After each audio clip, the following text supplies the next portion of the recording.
My name is Diana. I'm 68 years old, and for a long time, my life has been quiet. Not peaceful quiet, but the kind that echoes, the kind that reminds you of everything you've lost. I live alone in a large house on a calm street. Years ago, my husband walked out of my life, and we never spoke again. My friends? Life scattered them. Some moved away. Others are gone forever.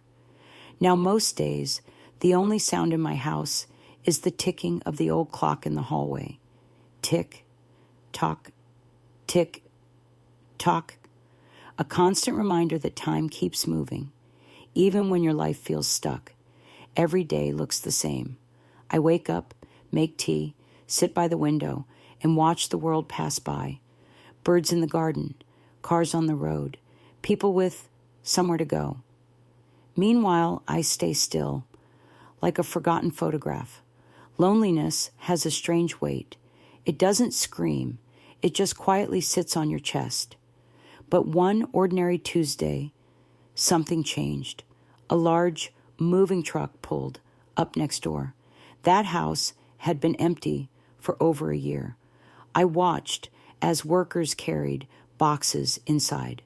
For the first time in a long while, something new was happening. Then a car arrived. A man stepped out. He looked tired, like he'd traveled far. He stretched, glanced at the house, and stood there for a moment. From my window, I couldn't see his face clearly, but something about him felt familiar. My heart skipped. I hadn't felt that in decades. Then he turned, and I saw him. Gray hair, a face marked by time, but those eyes, those same gentle eyes. My hands started trembling. It was Cam, my first love. The boy I thought I lost forever was now standing right next door. 50 years disappeared in a single moment. Memories rushed back. Long walks by the lake, dreams of a future together, laughter that felt endless. We were young, only 18, but we believed we had the whole world ahead of us. And then he left. His family moved away suddenly. He promised to write. I waited.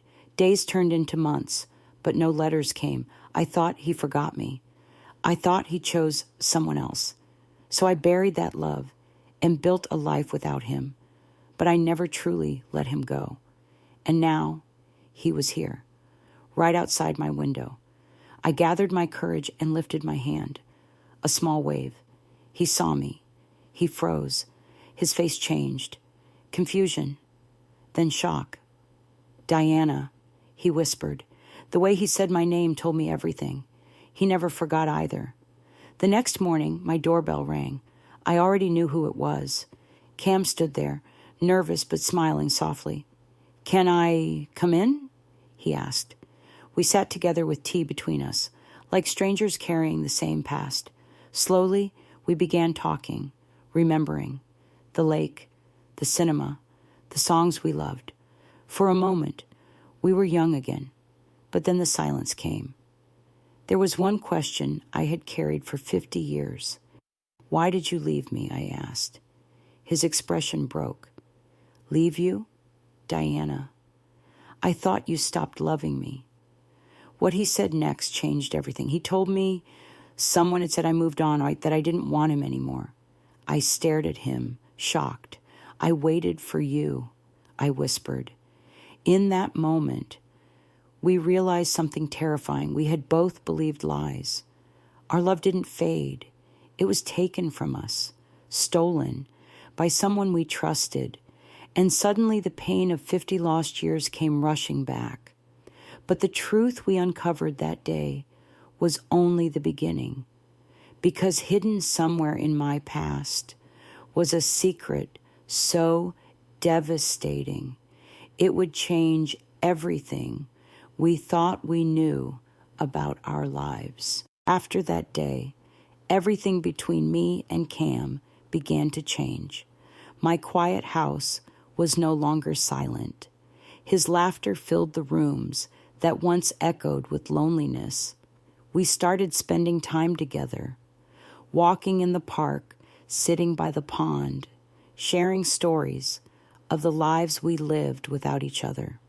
We weren't young anymore, but somehow the connection was still there, stronger even. It felt like breathing again after being underwater for years. But healing isn't always simple. People noticed. Some neighbors smiled kindly. Others whispered. They judged us, said we were too old to fall in love again. At first, their words hurt. But then I realized something. I had already lost 50 years to lies. I wasn't going to lose another day to other people's opinions. And then the past came back one last time.